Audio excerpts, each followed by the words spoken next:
The referee who took charge of the biggest football match on the planet has just walked away from the game entirely. Slavko Vincic, the man who blew the whistle on Spain's World Cup final win over Argentina, has officially retired. And the timing of it, right in the middle of the ugliest controversy of his entire career, is exactly why everyone's talking about it.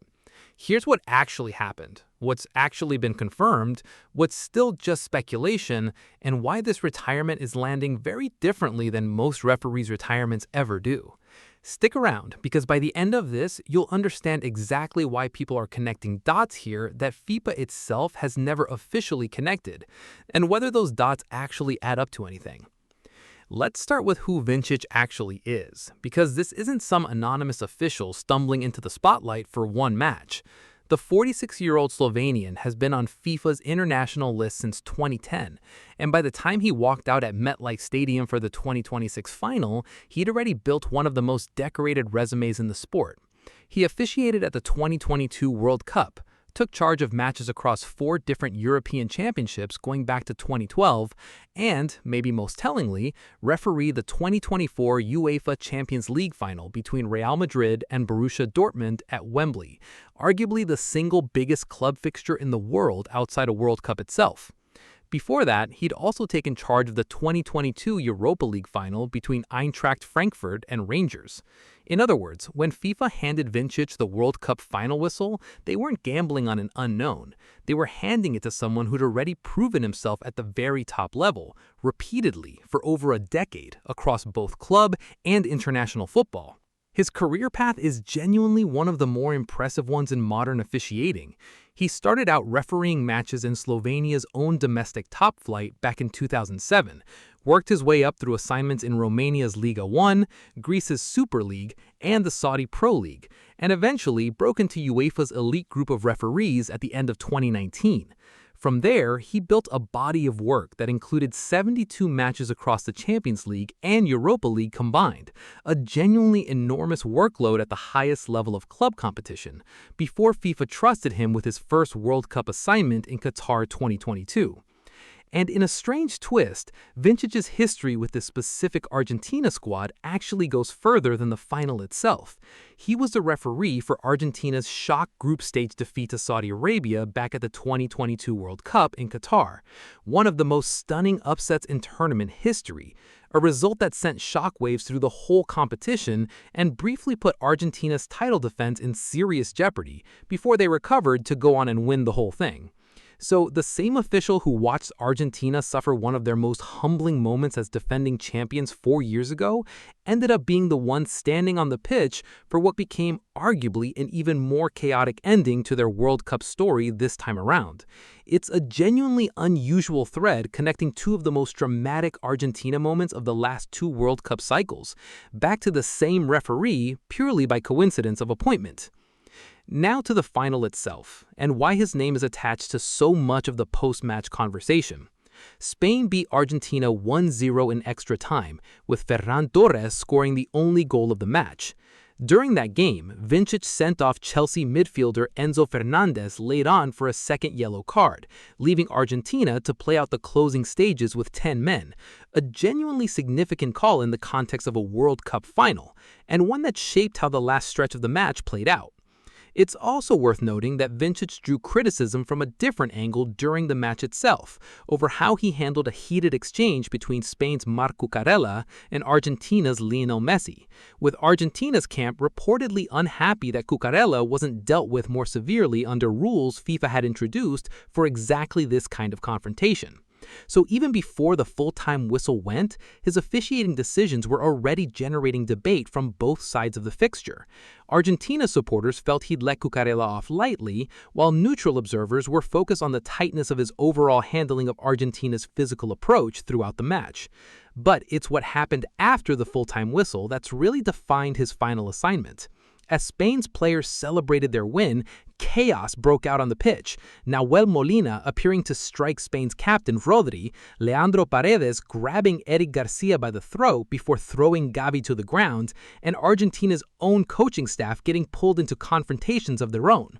In the middle of all that, Vincic was reported in real time by broadcasters covering the match to have shown Paredes a red card, which would have made Paredes one of only a handful of players in World Cup final history sent off after the whistle had already gone. Then came the twist that's made this entire story so much messier.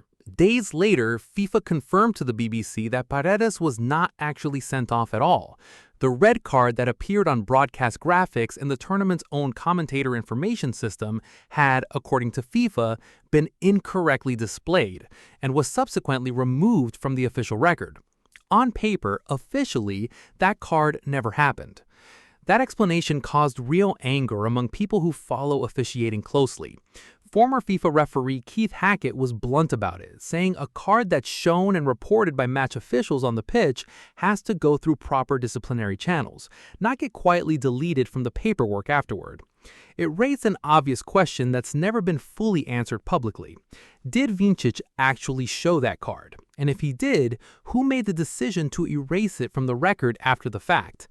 FIFA's explanation points to a technical display error rather than any deliberate reversal. But for an official whose entire reputation is built on split-second decision-making under enormous pressure, having his actual call on the pitch effectively wiped from history, whether by error or otherwise, is not a small thing to have happen in the final match of your career. So that's the backdrop this retirement dropped into. And here's where you have to be careful about what's actually confirmed versus what people are speculating. The Slovenian Football Association put out an official statement announcing that 1 week after the World Cup final in the United States, Vincic had formally concluded his officiating career. Multiple outlets have reported this straightforwardly as a retirement, not a resignation forced by any disciplinary body. There's no indication anywhere in the reporting that FIFA pushed him out, sanctioned him, or asked him to step down. In fact, if anything, the framing coming out of Slovenia has been almost the opposite of a scandal. The International Federation of Football History and Statistics named him the best referee of the entire World Cup, as what's being described as the capstone of his farewell season, and he separately picked up Italy's prestigious Giulio Campanati Award around the same time. So on the surface, this reads like a decorated official choosing to go out on the single biggest possible high, refereeing a World Cup final, being named the tournament's best official, and retiring immediately after, undefeated by the sport, on his own terms.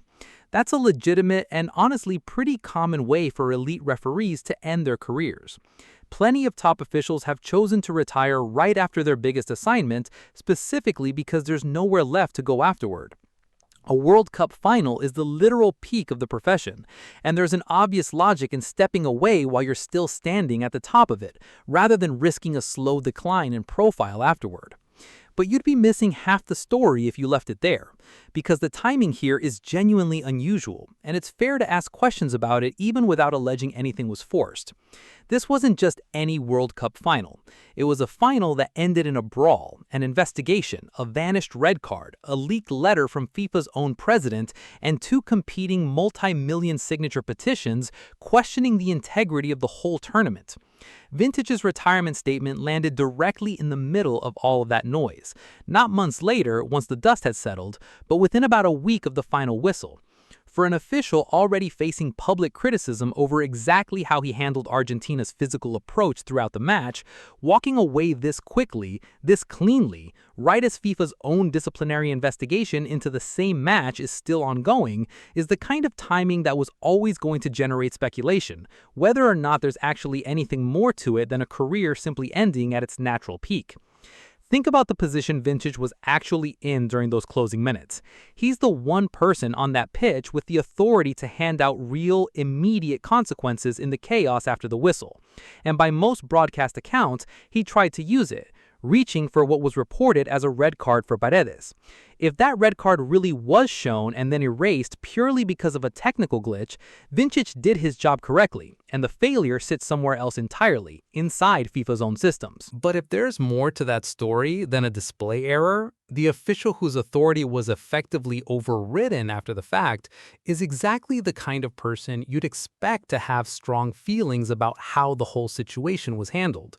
Feelings that a graceful, well-timed retirement lets him avoid ever having to discuss in public. There's also an interesting detail buried in the aftermath that's worth mentioning, because it complicates the idea that Spain's camp is out for blood over any of this, and it says something about the broader mood among the players themselves versus the pundits and prosecutors covering the story. Gavi, the player Paredes was seen wrestling to the ground, came out afterward and made clear that he personally doesn't want to see Paredes handed a suspension over the incident. That's a genuinely notable position for the player most directly affected by the brawl to take, and it says something about how this whole saga is being processed very differently depending on who you ask.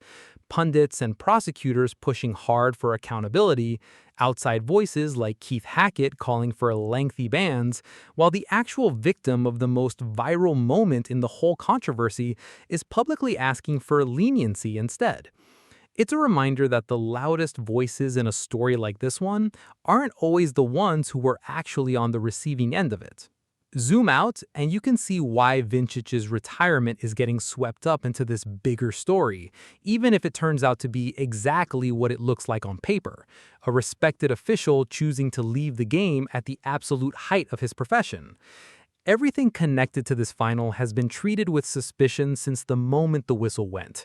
A card that vanished from the record, a letter that leaked at the worst possible time, petitions accusing FIFA of bias in both directions at once.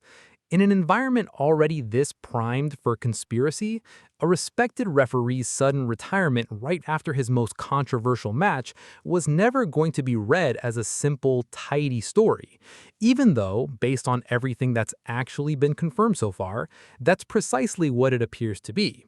What we don't have, and what's important to be honest about, is any actual evidence that FIFA forced Vincic out, sanctioned him, or that his retirement was anything other than his own decision to step away on his own terms.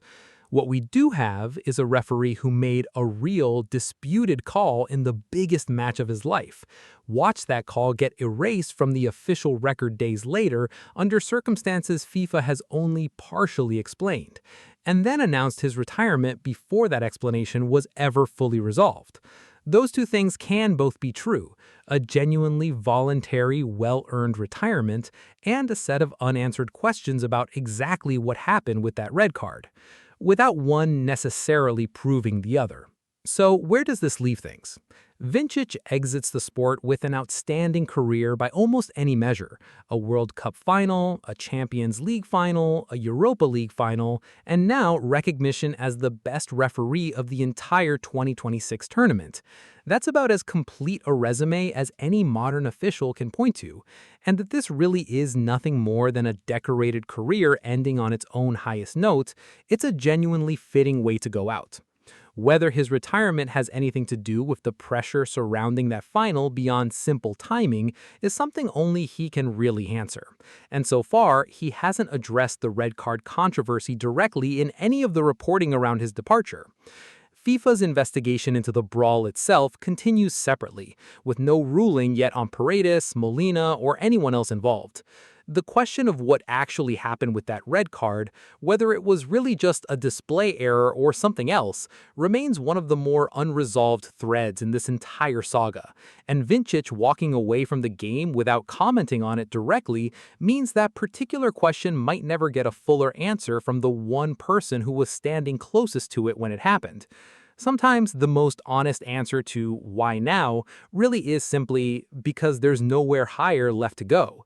But in a story that's already generated a vanishing red card, a leaked letter, and dueling multi-million signature petitions, don't be surprised if this retirement keeps getting talked about as more than just a clean, simple ending. We'll keep tracking this story as more details come out, both on the disciplinary side and on whether Vincic ever addresses the timing of his retirement directly. Stay subscribed for that update. Thanks for watching, and I'll see you in the next one.